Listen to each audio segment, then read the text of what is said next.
Now it is my pleasure to welcome to the stage Harry McKinley. Harry is the editor of Supper magazine, and I really strongly urge all of you guys to take a look at these, which are on your seats. It's the inaugural issue, and it's gorgeous. I'll hand over to Harry. Thanks, Jennifer.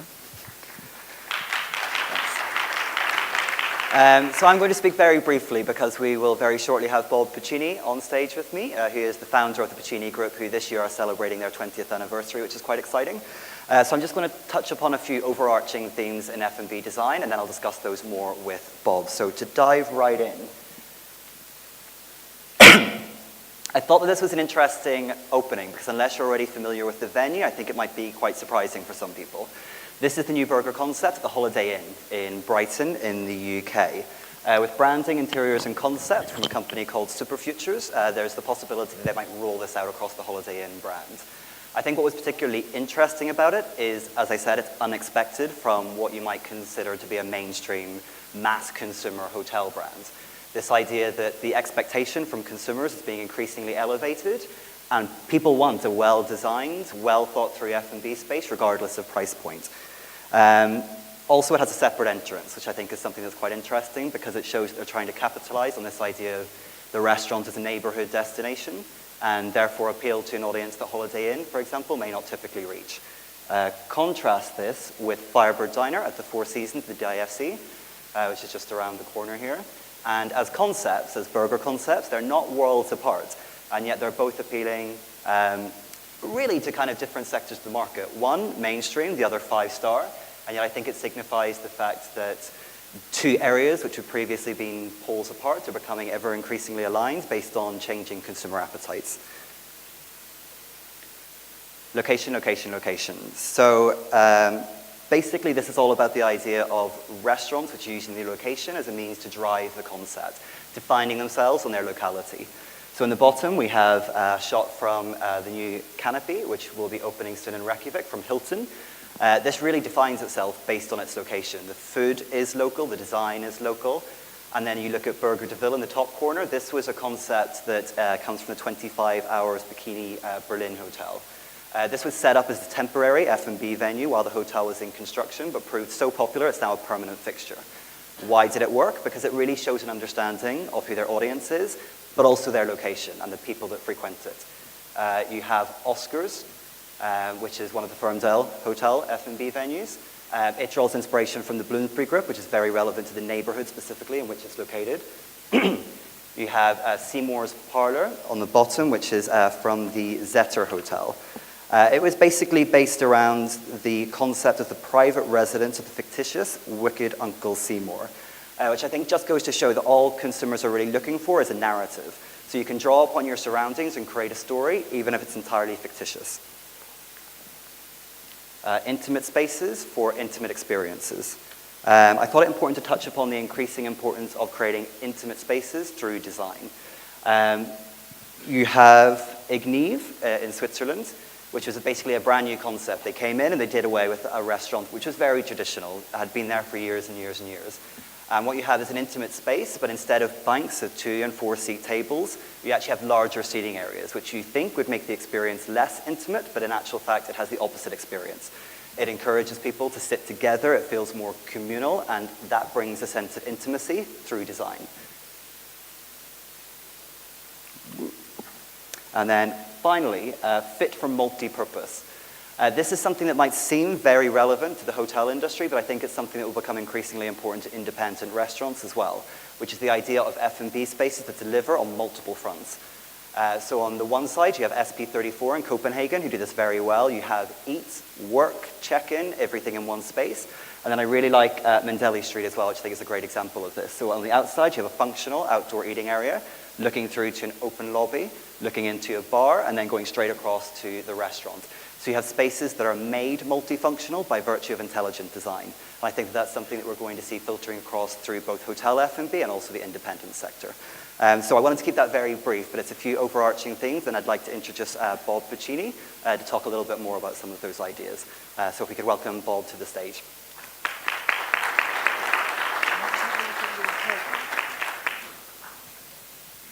To give you some background on the Puccini Group, as I mentioned, they're in their 20th anniversary this year. They do restaurant design and concepts, and have worked with basically everyone from Four Seasons to Ritz-Carlton, IHG, Starwood, to name a few. So we just touched a little bit upon location. I thought it would be quite interesting, seeing as we're in Dubai, to bring that up, because I think it's a market that's very top-heavy with international chains. So in a region such as this, through design or concepts, how does one go about creating something that feels more homespun? That's a good question, because I've been reflecting, listening to everybody this morning. A lot of what we've heard today is really from bottom up. How we look at a market is from the top down. We look at a location, and then we try to define a trade area. And within that trade area, who are the available consumers, and what do they want, and what style do they want? Because as I think several people have mentioned today, burgers is a dominant theme, and you showed a picture of Four Seasons, and you showed a picture of this is the Four Seasons we did in Orlando, and we did a little burger bar there. And what's remarkable is depending on how a restaurant looks, people will pay as much as $19 US for a burger that is fundamentally not that much, maybe a quarter of an ounce more than what you could buy at McDonald's. And the real issue is, why do they do that? And the psychology of design and food is frankly way more, it's really the overarching part of the discussion that we look at in my firm than millennials and so forth, because every trade area's got its unique aspects, every city's got its unique aspects, and those things move from place to place. So when it comes to Dubai, you're really looking at a transient group of people, by and large, that are looking for experiences that are dependable and they can talk about to their friends. And I always find it interesting here that there really is not that much innovation. The need for replication of franchisees and concepts they've imported from someplace else is so great. When it's really a wonderful culture, and I would expect to see more of that, more innovation of local Middle Eastern restaurants.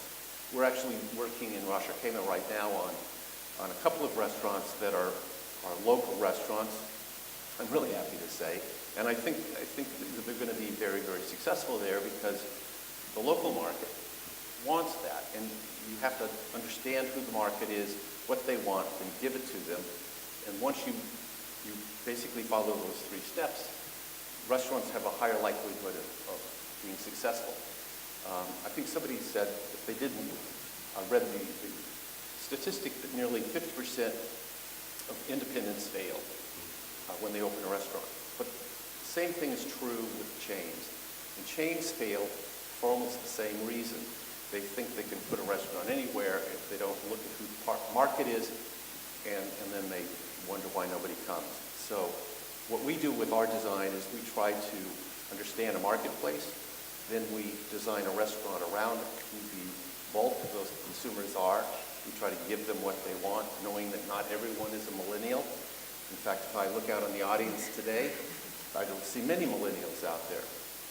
But yet it's the people who have money that make these decisions frequently. So that's why I think more of the quick service, like this is actually in a St. Regis, that picture was just up there, that was their quick service area, really have to be tuned to consumer. You don't try to go in and be the consumer, you try to understand the consumer's needs and wants, touch them. And then what about a market that's already relatively saturated, somewhere like the States, for example, where of course you guys are based? How do you go about generating a concept that feels appealing in a market where people basically are overwhelmed with choice? Well, I think what we do is we always look at who is the most successful in that great area, in that market. And then we say, okay, fine, if you're going to beat them by a little, if you're assuming that food is good, it's really the experience. And several people have mentioned that today. Frankly, I think experience trumps good food all the time. We've been in business, as you said, 20 years. I've been in the restaurant business for nearly 20 years before that, my experience is people can only taste to about good. Tasting above good is in the minds of people, it is not in the taste buds of people. So if you give people good food with comfortable service that's appropriate to the style of the restaurant, but in a great environment where something happens, and if that something happens is business, so it has more of a business style restaurant, or if it's romance, or you name it. All of these experiences really touch the heart.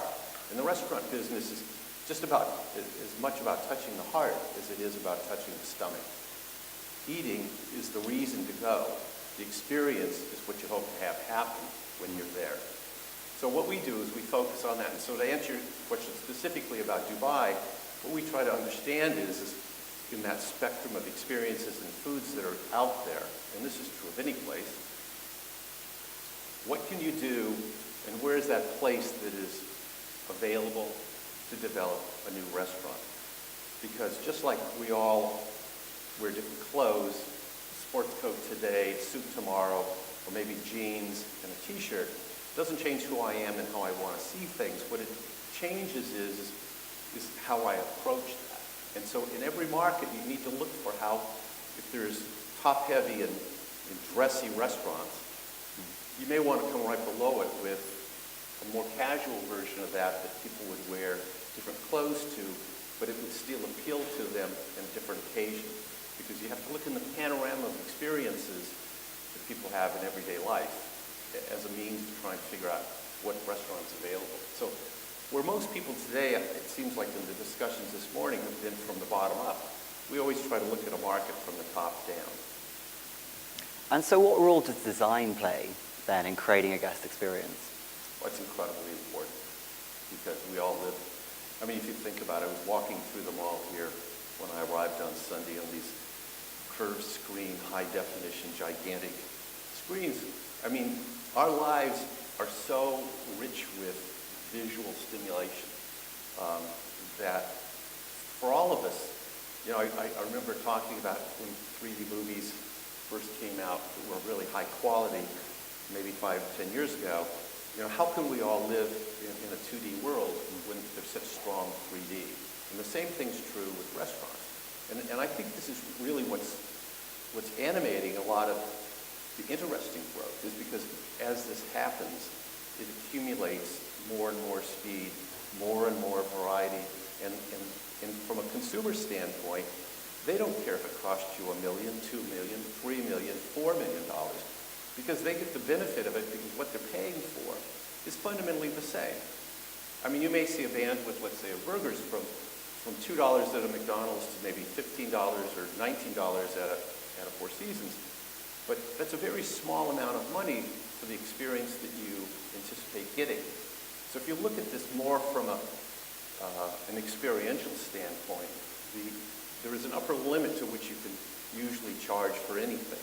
And that bandwidth, the pricing, doesn't necessarily correlate with the investment, the experience that people are going to get as the payout. So wherever somebody's got unlimited budgets or very high budgets to create great restaurants with great service and consistent messaging and uniforms and all the things that we've grown to expect, then price elasticity is worth it. We do a lot of work with Disney, and one of the reasons Disney likes working with us is because we tell stories. Every restaurant we do has a story, and it has some relevance to the location, and some relevance to, this is a restaurant in Tbilisi, Georgia, by the way, and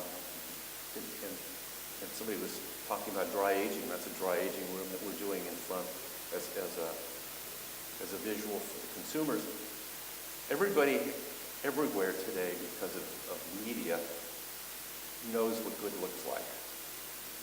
You know, when you think about 15 or 20 years ago, before there were food channels, I mean, nobody talked about food like they do today. Nobody knew what, you know, the different kinds of food quality were. We've educated people through the media to expect a high quality. And they don't know what high quality tastes like other than it tastes good. Because when we talk about those kind of concepts, obviously there's a lot of thought and a lot of time that's invested in these sorts of things. Something like a pop-up, for example, by its very nature, is quite transient. Do you think that pop-ups are damaging the standalone restaurant trade? No, I think, in fact, what they're doing is they're training a new generation. Pop-ups, this business has always been one of what is wonderful renegade uniqueness. It's why I've loved the restaurant business my whole life. It's because there's nothing wrong with being different. Look at us. I mean, I don't have a dark suit on. If this was last week in Berlin at the show, every one of you would have a black suit on, including the women, by the way, and you would all have white shirts. We get to be unique. Restaurant people are different, and that's what's really fun and wonderful about this business. We principally work on projects where restaurants, and I use the word restaurant as opposed to food and beverage, because nobody says, let's go to a food and beverage outlet for dinner tonight. When was the last time you did that? You all say, let's go out to a restaurant tonight, because you want to have a good time. And where we deal with restaurants where they are secondary or tertiary to the primary business that we work in, hotels, ocean liners, universities, you name it. Those people want to have an experience in all those areas like they do in normal restaurants.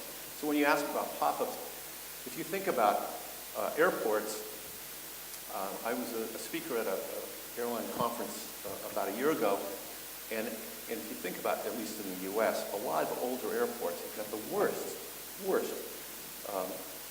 restaurant outlet offerings. And what you're starting to see, and we see this in San Francisco, you see it in New York. In fact, they're renovating the TWA terminal in New York into a huge hotel and restaurant facility, is you're seeing a growing emphasis on great looks, on great food and beverage, on great the experiences in airports, on ocean liners, everywhere you look these days. So the bar keeps moving up. And that bar starts from pop-ups. Because 10 years ago, pop-ups really didn't exist. I have all these really cool trucks that are moving around. You get messages, SMS messages from them about where they're going to be, and people have great loyalty to it. Those are basically the entry level. Those are the new McDonald's. Those are teaching people how to eat differently. Great. We're very short on time now, so just last question. But moving from pop-ups to then kind of independent restaurants and standalones, or of course hotel F&B as we cover in supper. How do you go about being innovative but combining that with something that has longevity? Well, it has always been, it's like the club business. I used to be in the club business, the dance club business, and the life. I see people laughing out there who know me. Yes, I did. And I used to have a bunch of bars down in Texas. That's another story. However, what I learned about that is basically the lifespan of a very good club was like this. It was probably 5 years if you were lucky. Then you really had to save, and every 3 to 5 years you had to change it to become something else. Well, what's happened is, in terms of the lifespan of restaurants, we have restaurants we developed. I was Bill Kimpton's partner in San Francisco. We have restaurants that are still making money that are 25 years old. And what is the common denominator? Is they're not trendy. They have a tendency to be more what I would call upper middle market. Italian restaurants have great longevity. Restaurants that are warm and charming have great longevity. The restaurants that don't are the ones that have a tendency to be a lot more trendy in their design, a lot more trendy in their food offerings. So a lot of the things we're talking about today in terms of trends in food, they come, they go, because at the end of the day, what were the two most popular foods that we saw? Burgers and pizza. And then if you were to look at that in terms of restaurants, you probably would see the normal restaurants that you would expect per region.